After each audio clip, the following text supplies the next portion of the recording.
Okay. So, ano ba yung periodic table? Basically, it is a chart or table, okay, in which the elements having the similar chemical and physical properties are grouped together. So, yung mga, let's say, yung mga parehas ng properties or characteristics ay nagsama-sama. And of course, hindi naman yan basta in-arrange na parang, parang nilagay lang dyan para sa wala. No? So, of course, they are being classified. Okay, according nga doon sa kanilang properties nga, no? Okay. So, ngayon, ang elements, basically, kung titignan natin, no, if you have a copy of your periodic table there, ayan. So, basically, the elements are being arranged by increasing an atomic number by means of horizontal rows called period. Ayan. So, meron po siyang mga horizontal rows na kung tawagin natin is yung period. And of course, yung sa pamamagitan po kasi ng period, nalalaman natin yung pagkakasunod-sunod, no, ng atomic numbers ng bawat element. Okay? And then, sa pamamagitan naman po ng vertical column na kung tawagin natin is groups or families. No? Basically, yung groups or families, naka-classify po sila according to their family base sa kanilang properties. So, halimbawa, mga inert gases. So, they are having same group or family. Kaya po sila nakabuo ng ganun. Of course, yung mga metals. Ayan. And of course, we have some distinct areas, no? Pagdating po sa periodic table, you have the main group elements, the transition group elements, and the inner transition group of elements. So, sino ba yung mga yan? Okay. If we're going to show a periodic table there, yan, sige, pakita natin. Ayan. Medyo kasya ba? Okay. Saan magkasya? Ayan. So, as you can see dito sa ating periodic table, so, ito po yung mga rows. Ayan, of course, yung row, yung horizontal rows ang tawagin natin ay period, while yung kanyang groups or families comprises the vertical column. Okay. Kung titingnan natin, yung mga may letter A, sila po yung mga tinatawag natin mga main. Ayan, mga main representative elements or main group elements, yung mga may mga letter A. Okay? Yan. 8A, 7A, 6A, 5A, 4A, 3A, ayan, 2A, then 1A. Okay, then itong mga may B, ito guys, no, itong nasa gitna. Okay. Sila naman po yung bumubuo sa tinatawag natin transition. Okay? Ayan, itong mga ito. And then itong mga nandito banda, ito, no, yung dalawang rows na yan, no. So these are what we call the inner transition. And basically ito yung mga tinatawag natin mga lanthanons and actinons. Yan. And basically, yung nandito sa my first row, sila yung lanthanoids.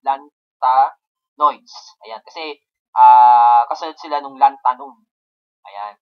And then, dito naman, yung nasa baba naman is yung mga actinium.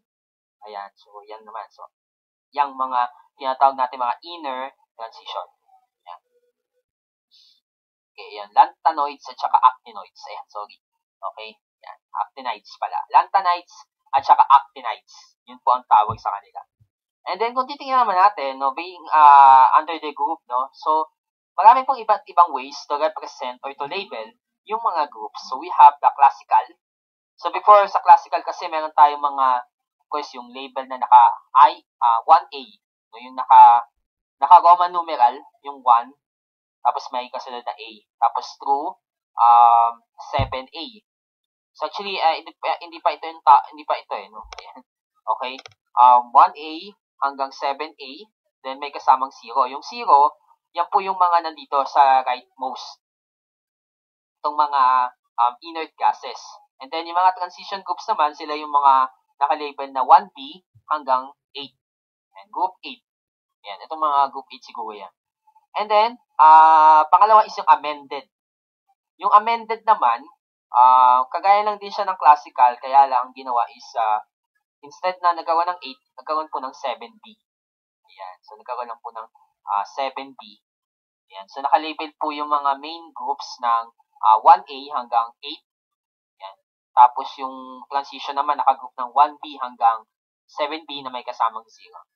Pero, syempre, ang sinusunod naman ng karamihan na ngayon is itong modern. No, kung titingnan natin sa modern, nakagroup na po sila ng Arabic. No, Indo-Arabic. Ayan. So, ayan. May group 1, group 2, group 3, group 4, 5, 6, 7, 8, 9, 10, 11, 12, 13, 14, 15, 16, 17, hanggang 18. Ayan. Okay? So, ayan na po sila. Ayan. So, kaya nakagroup na po yan sila. And, ano ba?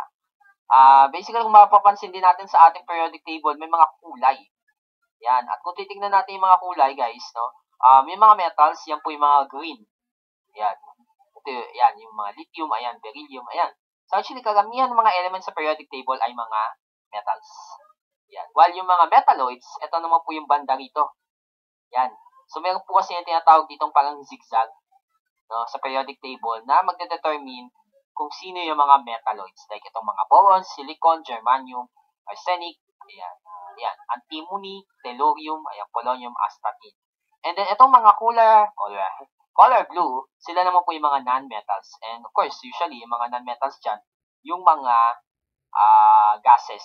So, yung sa metal, of course, they are said to be the good conductor of heat and electricity, while yung metalloids naman, of course, they having a property between metals and non-metals na usually yung mga electronic and tawag dito, semiconductor. Ayun, madalas ginagamit sa mga electronics. Ayan. The non-metal, of course, usually yung mga gases. Ayan. Yung as long na hindi po sila, sabihin natin mga insulator din. No? Ayan. Poor conductor of electricity and heat. So, ayan nga po, nabanggit natin kanina, no, yung mga, distinct groups. Yan din yung mga labeling, then yung mga categories. Ngayon naman, ilan sa mga elements, yung mga groups, no, meron pong mga special names. Like ito, yan, group 1A, sila po yung tinatawag natin mga alkali metals. And usually, meron silang parang isang, identity. No? They having a capability to lose electrons. Yan, isa yun sa mga kanilang characteristic. Then, group 2A, alkaline earth metals, no? They have the capability to lose 2 electrons. Ayan. Then, yung group 6A, may tawag yun sila, I think that is chalcogens. And if I'm not mistaken, yan, chalcogens at ang tawag doon sa group na yun. Yung group 16, if I'm not mistaken, chalcogens ata yun. Yun. So, yung sulfur family. Ayun. So, yung mga tinatawag natin mga sulfur family. Like oxygen, ayan, sulfur. Ayan. Group 7A, yung mga halogens. No? Yung mga fluorine, ayan, chlorine, bromine, iodine. Ayan. And then, group 8A, yung mga noble gases. No? Ayan. And then, elements in group 1B to 8B ay mga transition metals. And gaya yung nabanggit na natin kanina, yung mga lanthanides at saka mga actinides. Ayan. Okay? So, sila po yung mga iba't ibang groups o iba't ibang pangkat na meron sa periodic table. No? Okay, ngayon naman, pupunta tayo sa periodic law. Yan. Periodic law. So, basically, sa periodic law states that when the elements are arranged in the order of increasing atomic number, so since yung kanilang horizontal rows ay tawag natin dun is mga period, and they are being arranged according to their atomic numbers, thus, the elements with similar properties appear at periodic interval. So, halimbawa, pwedeng maulit kasi, let's say yung sa oxygen at saka sa sulfur. Although they are having the same family, no, under the same family, pero magkaiba sila ng period. No? Kaya lang kasi, mas malaki nga lang, o mas marami, mas mataas yung atomic number ng sulfur kaysa sa oxygen. Ayan. Ibig sabihin, mas marami ang protons ng sulfur kaysa sa oxygen. Kaya po, nahuli yung sulfur. Okay, dun sa kanyang period. Ang sulfur kasi ay nasa period or third period, while yung oxygen ay nasa second period naman. Okay? So, of course, ilan sa mga example dyan, of course, yung sa inertness of noble gases. No? Siyempre, yung pagiging inert pa rin ng noble gases, kahit na magkakaiba po sila ng period. Dito. Sa halogens naman, since they are having a capability to gain. So, actually, yung mga halogens, no, yung group 7A, o yung group 17, so, yung mga chlorine, so, meron po silang capability to gain 1 electron. So, kaya madalas ginagamit sila sa mga reactivity. Ayan. Okay? So, yan naman po yun, sa mga periodic law. Ayan. And then, let's have the periodic trends. Ayan. So, pag-usapan natin itong tinatawag natin periodic trends. So, kabilang dito yung atomic radius, ionic radius, ionization energy, electron affinity, at electronegativity. Okay. So ngayon, para malaman natin yung trend, no, base dun sa ating periodic table. So let's have the first one. Atomic radius, or the also known as the atomic size. So of course, that is the radius, okay, na meron ang nucleus, or it can be also said that 1/2 the distance between the two nuclei in two adjacent atoms. So yan naman po. Okay, so paano ba natin malalaman kung ano ang, or paano natin malalaman kung sino ba yung mas malaki ang atomic radius at sino ang mas maliit ang atomic radius? Well, basically, pag dito, what do you call this? Pag left to right, okay, so yan. Pag left to right, guys, yan. So, ang nangyayari po sa atomic size ay bumababa. Okay? Pag naman, top to bottom, ayan. So, pag top to bottom, mula taas hanggang baba, ayan. So, tumataas naman po, or lumalaki yung kanyang atomic radius. So, sa makatuwid, kung titignan natin, or kung babalikan natin ang periodic table, well, left to right, pababa. Ibig sabihin, mas mataas yung mga nasa left. Ayan, tapos tumataas din mula taas hanggang baba. Tama ba? Tumataas mula taas hanggang baba. Ibig sabihin, yung bandang nasa lower left, ayan, yung nasa lower left ng periodic table, nandun yung mataas or malaking atomic radius. Ayan, so nandun yung mataas ang atomic radius na sinasabi. So, top to bottom, ayan, okay, or taas pababa. Okay, galing sa taas pababa, ayun, tumataas yung atomic radius. So, ayun lang naman. So, nandun siya sa may bandang, lower left. Ayan. Okay, so yan naman po yan. Okay, next one is the adionic radius. So, pagdating naman po sa mga radius ng ion, kasi yung kanina kasi, yung number 1 kasi yan, neutral atom yan. Pang-neutral atom yan, ha? Okay, itong pangalawa is pag may charge. Well, dito naman, usually naman pag an ion, pag sinabi natin an ion, negatively charged po yan na ion.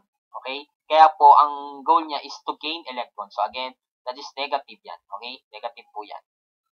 While yung cation, that is the positively ion. Ayan. So, having a capability to lose electron. Okay? So, ngayon, ang nangyari, pag anion, yung size niya ay bumababa. Pag loose electron naman, or cation, ang size niya ay bumababa. Okay, ngayon, paano kung magkaparehas po ng electron configuration? Okay, yung mga ions. Of course, ang susundan natin doon is, the radius decreases with increasing atomic number. So, ibig sabihin, kapag po tumataas, or pag mas mataas yung atomic number, ibig sabihin nun, mas mababa ang radius nun. Mas maliit ang radius nun. Okay? So, in case po na, let's say, may mga ions na magkaparehas ng electron configuration. Okay? So, yan po yan. Pagdating po sa ionic radius. Tandaan po natin yung mga orientation dyan. Okay, so ito nga po pagdating nga po sa ionization energy. So basically that refers to the amount of energy needed to remove an electron from an atom. So basically yung mga isolated atom. And usually nangyayari ito sa mga may valence electrons. No? So since nagdetermine kasi yan nung ng electrical conductivity. Okay? So, ang trend po dyan, pagdating po sa ionization energy, so pagpababa, so it will be decreases. No? The energy will be decreases, while from left to right, the energy will be increases. So, usually matataas po ang ionization energy doon sa mga elements na nasa upper right most ng periodic table. Okay, upper right. Then, pag electron affinity naman, that is the tendency of the atom to gain electrons. And usually, mga may ganito is yung mga non-metals. Yan. Kaya po ang trend niyan is parehas lang po doon sa naging trend ng ionization energy. So, kapag pababa din. Okay? Pag pakanan, so it will be going up or increases. Yan. Electronegativity naman, of course, that is the ability of the atom to hold electron tightly, or simple lang, no? Yung ability ng isang atom to attract electrons pagdating po sa chemical bonding. And usually, of course, yung mga non-metals po, ang matataas ang electronegativity. That's why ganito pa rin ang trend. So kung napansin natin, no, pare-pares po ang trend ng ionization energy, affinity, at ng electronegativity. Compared po sa atomic radius na baliktad. No? Okay, ayan. So yan naman po yan. Now let's have this example, problem number 3. Okay. So list the following atoms in order of increasing atomic radius. So we have the Si, silicon, Kr, krypton, Cl, chlorine, K is potassium, calcium, Ca. Okay. So, titingnan natin, okay, dahil atomic radius tayo, pababa, no? Or pataas pala. Ang mga matataas or malalaki ang atomic radius ay nasa lower left. Okay? Ngayon, isa-isahin natin. No? Magsimula tayo sa pinakakanan. So, dahil increasing tayo, so increasing